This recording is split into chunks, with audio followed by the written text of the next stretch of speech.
Of all the pages in the Bible, few are as chilling or as fundamentally confusing as these 3 verses.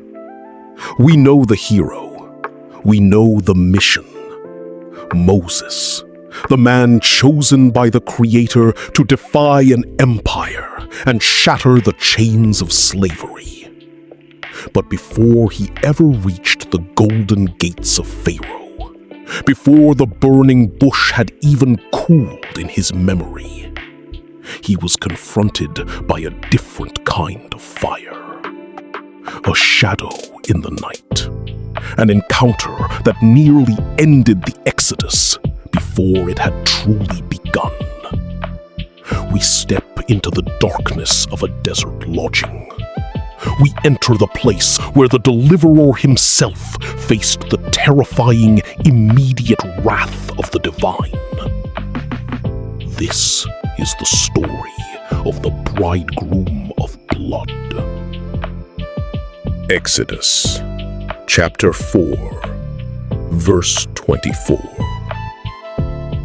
At a lodging place on the way, the Lord met him and sought to put him to death. It is a scene of jarring instability. Moses has the staff of God in his hand. He is walking in obedience to a direct command. And yet, the presence of the Almighty isn't a comfort. It is a lethal, suffocating threat. But why? To understand the terror, we must go back to Genesis 17. The sign of the covenant between God and Abraham was absolute, the rite of circumcision. It was the mark of the people, the physical seal of a spiritual agreement. But in the long, quiet years as a shepherd in the wilderness of Midian, Moses had drifted. He had prioritized his own life, his own family, his own ease. He had allowed his son to remain unmarked. The man who was sent to tell Pharaoh to let my people go had failed to secure his own house. And in the silence of the desert, the God of the covenant came to collect. The air in the tent thickens. It isn't a battle of swords. It is a battle of existence.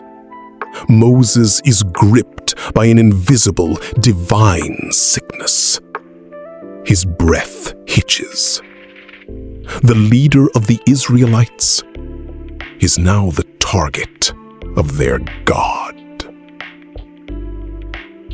Zipporah, his wife, sees the truth. She sees her husband dying, not by the hands of an enemy, but by the hand of the one who called him. She doesn't panic. She acts.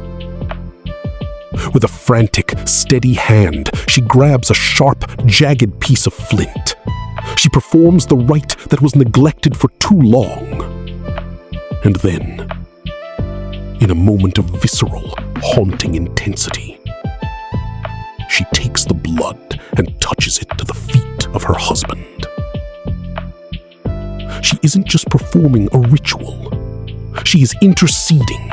She is shielding him from the judgment. She cries out into the suffocating dark.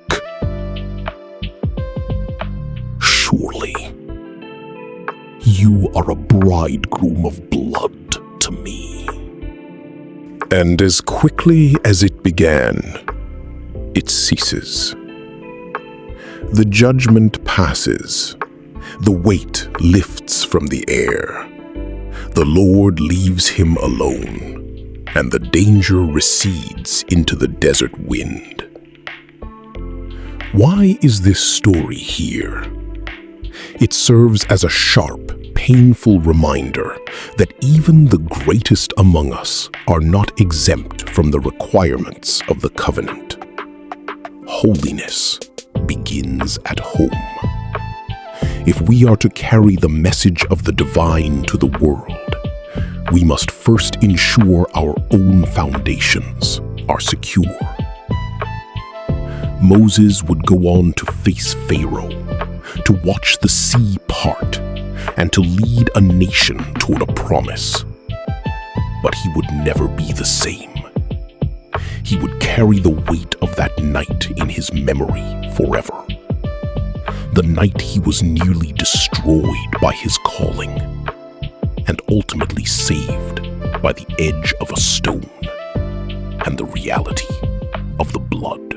Thank you for joining Sacred Chronicles. If this story inspired you, be sure to subscribe and become part of our journey through the greatest stories ever told. Until next time, remember, timeless stories, eternal truths.